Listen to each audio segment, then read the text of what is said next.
Orangeburg, SC, Buddy Pough strolled from group to group as the Bulldogs worked by positions during the first half of practice.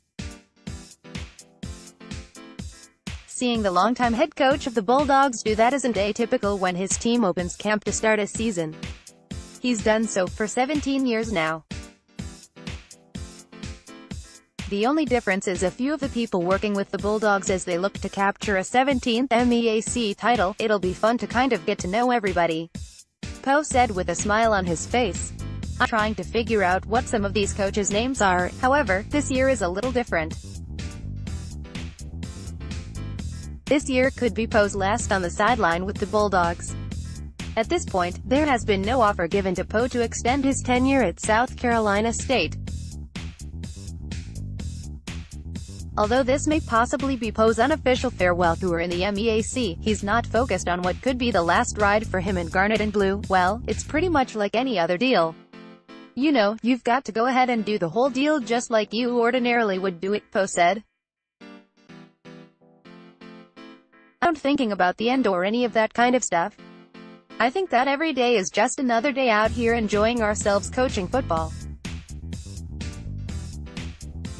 A guy told me one time, it's like the guy that jumped off the Empire State Building. He got down to about floor number 2 or 3 and he still thought he had a shot. So, you're just going to keep coaching until you get to the end. You never know what might happen in this business. The Bulldogs were picked to finish 7th this season in the MEAC after posting a 3-7 record a year ago. It's the lowest SC State has finished in the preseason ranking under Pough, which came as a surprise to him. I think it's an opportunity for us to kind of put in front of them and say, hey, look what these people think about you, Pough said. It's also an opportunity for us to have something to aspire for. We're going to try our best to make sure that's not true. 7 is definitely lower than what I'd anticipated. I thought we'd be somewhere around the middle of the pack. We've only got 9-10 football teams in this league. To be 7th is the bottom half. We've got to figure out how to do better than that.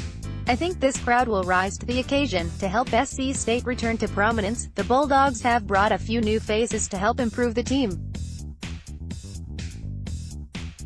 Bennett Swigert and Nashawn Dard, 2 former South Carolina Gamecocks, come to the Bulldogs after spending time at Newberry. Swigert is the team's offensive coordinator and Goddard will coach the offensive line. Another former Gamecock, Corey Jenkins, also joins the staff as the fullbacks and tight ends coach. With all these former USC players providing high energy at practices, it breathes life into the players and Pough. We feed off each other, Pough said. I'm excited to see them out here working their fannies off and really enthusiastic about what they're doing. It gives me the same kind of approach. These are dudes we met 15 to 16 years ago, Goddard said, and, hey, we're giving each other jobs and we're working hard and we're good at it. We're not just messing around with it. This is not PlayStation. We're actually good at what we do and I think that's helping us with the chemistry. South Carolina State will open the season at Georgia Southern at 6 p.m. on September 1st. Copyright 2018 WIS. All rights reserved.